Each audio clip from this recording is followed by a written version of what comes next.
Class 10 এর মেয়েরা, আজকে আমরা টাইগার ইন দ্য জু কবিতার এক্সপ্লেনেশনটা করব।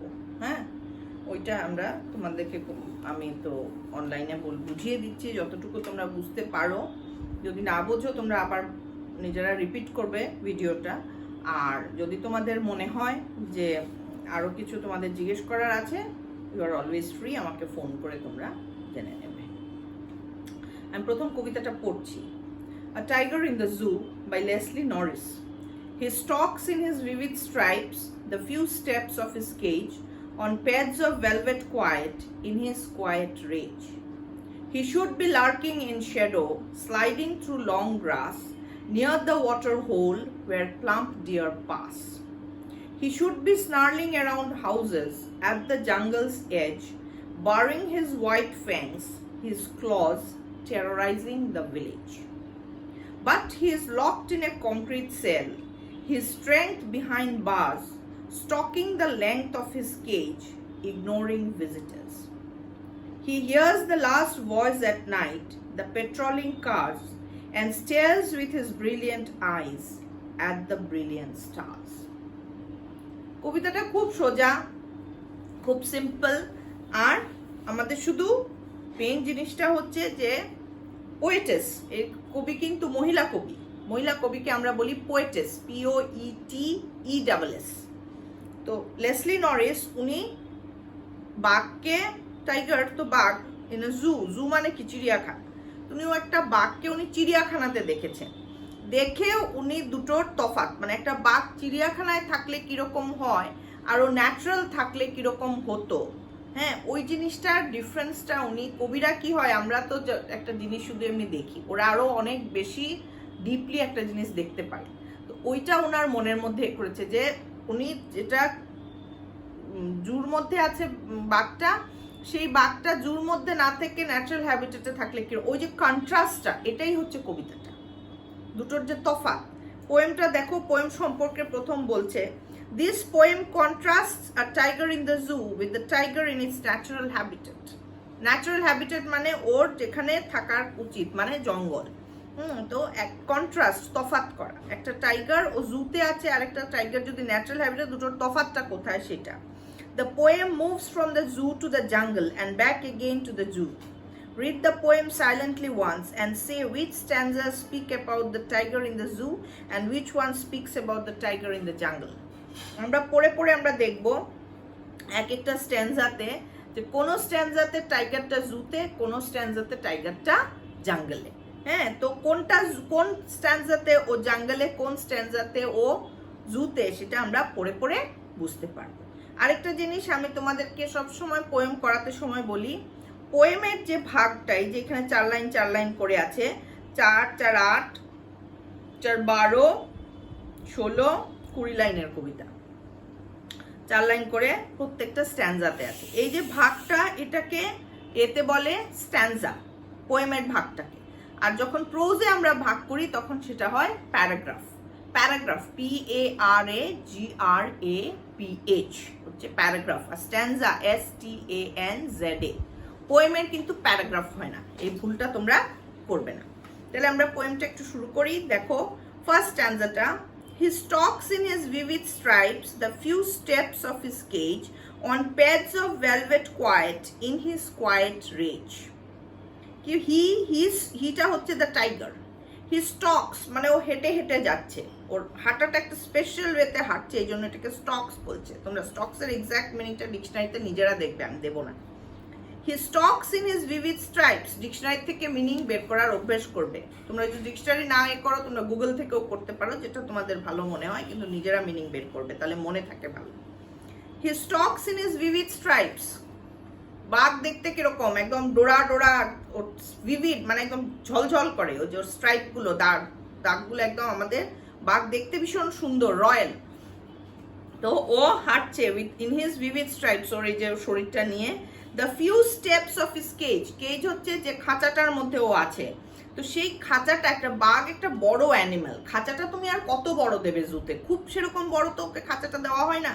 তো সেই খাঁচাটা ওর জন্য এতই ছোট যে ফিউ স্টেপস, শুধু কয়েকটা পাড়াও যেতে পারে, মানে কয়েকটা পাড়া হাঁটলেই ও কেজের একটা মাথার থেকে আরেকটা মাথায় পৌঁছে যায়, ওর জন্য জায়গাটা খুব বেশি ছোট। তো the few steps of his cage, খুব ছোট অল্প হাঁটে।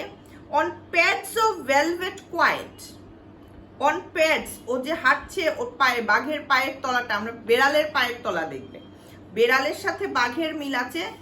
কুকুর, গরু, ঘোড়া ওদের আবার আলাদা।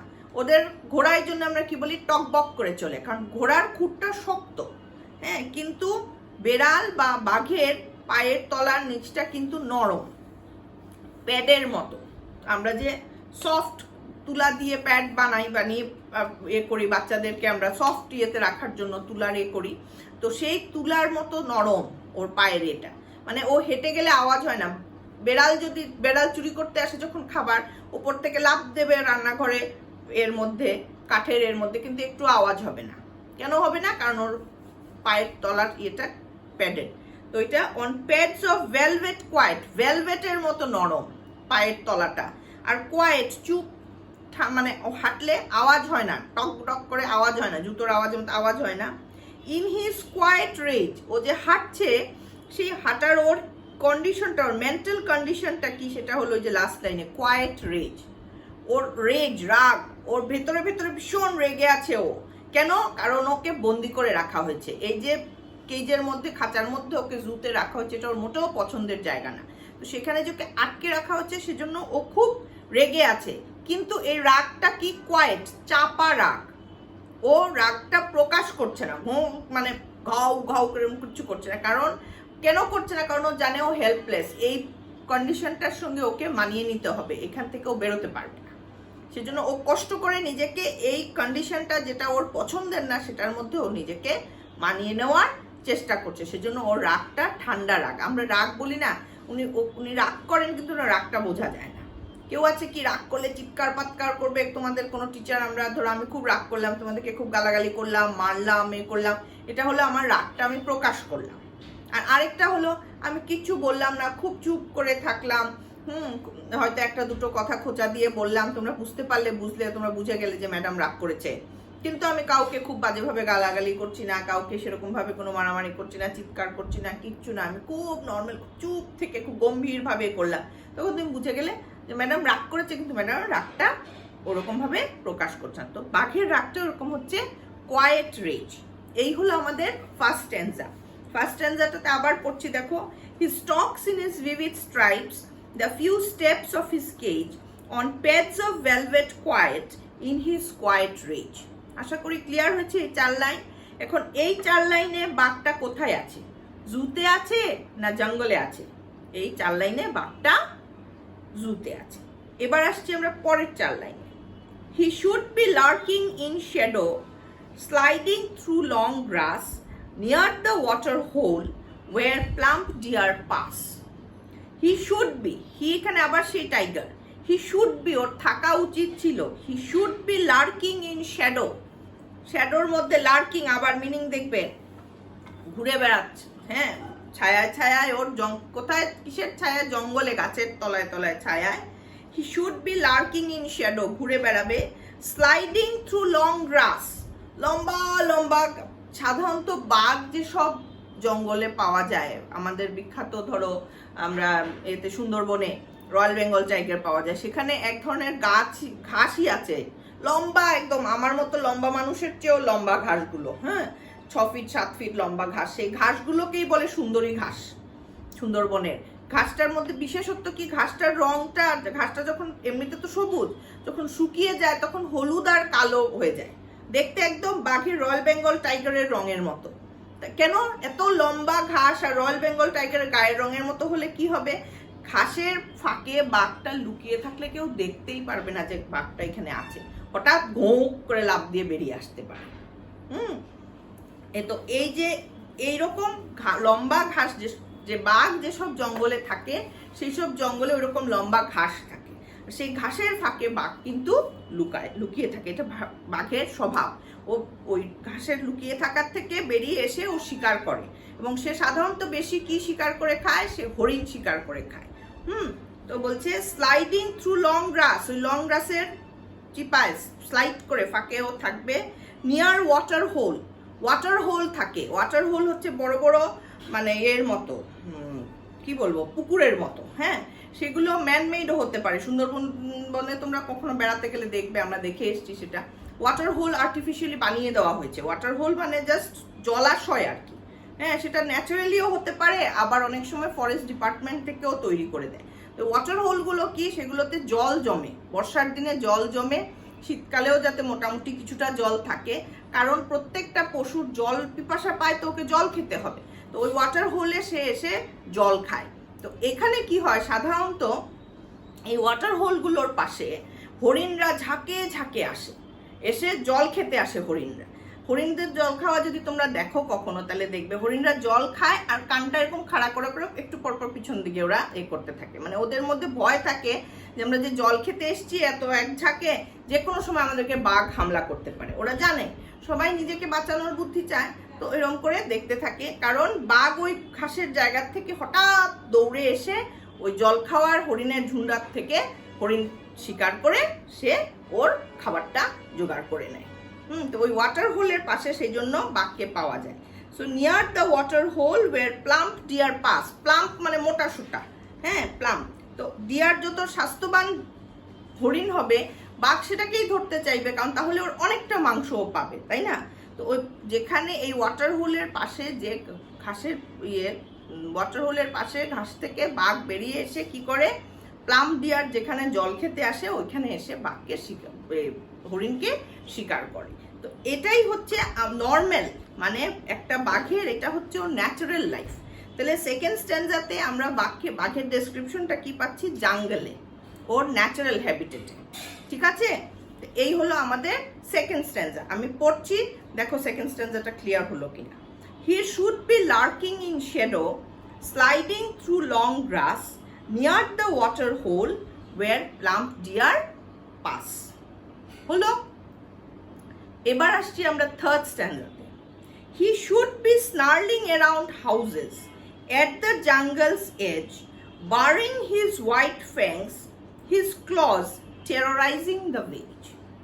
এটাও কিন্তু বাঘ কোথায় আছে, বাঘ জঙ্গলে আছে। হি শুড বি, দেখো শুড দিয়ে লেখা, মানে ওর থাকা উচিত ছিল সেকেন্ড আর থার্ড স্ট্যান্ডার্ডে। কোথায়, he should be snarling around houses. Snarling meaning দেখবে, স্নার্লিং অ্যারাউন্ড হাউসেস, বাড়ির আশেপাশে ও ঘুরে বেড়াবে, কিছুটা গঁ গঁ করবে, আওয়াজ করবে। এট দ্য জাঙ্গল সেজ মানে জঙ্গল যেখানে শেষ হয়ে গেছে সেইটার পাশে যে গ্রামের মানুষের যে বাড়িঘর থাকে, ওই বাড়িঘরে কি হয়, অনেক সময় জঙ্গল থেকে বাঘ এসে হানা দেয়, দিয়ে খায়, মানুষ শিকারও করে। অনেক সময় জঙ্গল থেকে বেরিয়ে এসে যায় বাঘ। কেন এসে যায়, ওর জঙ্গলে কোনো রকম ডিস্টারবেন্স হলে হয়, বা ওর খাবারের অভাব পড়লে ও মানুষকে ভয় দেখিয়ে শিকার করতে আসে। কারণ হচ্ছে মানুষ শিকার করাটা ওর পক্ষে অনেক সোজা। হরিণকে শিকার করতে ওর অনেক বেশি দৌড়াতে হয়, মানুষকে বেশি দৌড়াতে হয় না। তবে বাঘ আমরা জানি প্রথমেই সে মানুষ খেকো হয় না, থাকে না, এটা জেনে রাখো। ও কোনো কারণে মানুষ খেকো হয়। ধরো কোনো কারণে একবার একটা মানুষকে সে মেরে ফেলেছে, মানুষটা ওকে মারতে এসছে, কোনো শিকারী বা নিজেকে বাঁচানোর জন্য ওকে মেরে ফেলেছে। মেরে যদিও খেয়ে নেয়, খেয়ে মাংসটা খেয়ে নিলে বুঝতে পারলো যে এটা তো আমার খাবার জিনিস, এটা আমি খেতে পারবো, তখন সে আবার আরেকটা মানুষকে মেরে খাওয়ার চেষ্টা করতে পারে। অথবা বুড়ো হয়ে গেলে দৌড়ে ও হরিণ শিকার করতে পারছে না, তখনও কোনোভাবে যদি একটা মানুষকে খেয়ে মানুষের মাংসের স্বাদটা পেয়ে যায়, তখন সে মানুষ খেকো হয়ে যায়। বা একটা বাঘ যদি ইনজিওর্ড হয়ে যায়, ও যদি ধরো পায়ে পেয়েছে, গুলি লেগেছে, বা কোনো রকম ভাবে ও পড়ে গেছে, হচ্ছে ও সেরকম দৌড়ে আর আগের মতো হরিণ শিকার করে খেতে পারছে না, তখন ওর যদি কোনোভাবে মানুষের মাংসের স্বাদ পেয়ে থাকে, তখন সে ম্যানিটার হয়, না হলে কিন্তু বাই বার্থ ম্যানিটার হয় না। তো এই বাঘটা কি করবে, ওই যে জঙ্গলের ধারে, জঙ্গলের পাশের যে গ্রাম থাকে, সেই গ্রামের বাড়িগুলোর সামনে ও হঠাৎই ঘুরে বেড়ানোর জন্য দেখবে গ্রামে টামে মানুষ রাত্রিবেলা একদম বেরোয় না, বেরোলে আগুন জ্বালিয়ে বড় মশাল নিয়ে করে। তো he should be snarling around houses, এটাই ওর নর্মাল হতো যদি ঘুরে বেড়াতো বাড়িগুলোর আশেপাশে। At the jungle's edge, baring his white fangs, fangs হচ্ছে বড় বড় যে সাদা যে দাঁতগুলো বাঘের, সেই দাঁতগুলো, হ্যাঁ। তো এই দাঁত, বারিং এর মিনিং দেখবে এক্সাক্ট, দাঁতগুলো বের করে ও এরকম ভাবে বের করে। আর ক্লজ, ক্লজ হচ্ছে নোক, বড় বড় এইগুলো ব্যবহার করে ও কি করে, করে মুখটা বড় করে এরকম করে দাঁড়ালে পরে বাঘ ভয় ভয় পাবো না আমরা, তো সেটা টেরোরাইজিং দ্য ভিলেজ, টেরোরাইজ করা, ভয় দেখানো, দ্য ভিলেজ গ্রামকে ভয় দেখাচ্ছে। আসলে তো গ্রামকে ভয় দেখা না, গ্রামের মানুষকে ভয় দেখাচ্ছে। এখানে village actually means the villagers, যে গ্রামবাসীরা গ্রামে থাকে ওদের কথা বলছে। ঠিক আছে, এই হলো আমাদের থার্ড স্ট্যান্জা। থার্ড স্ট্যান্জাটা আমি আরেকবার পড়ছি, দেখো।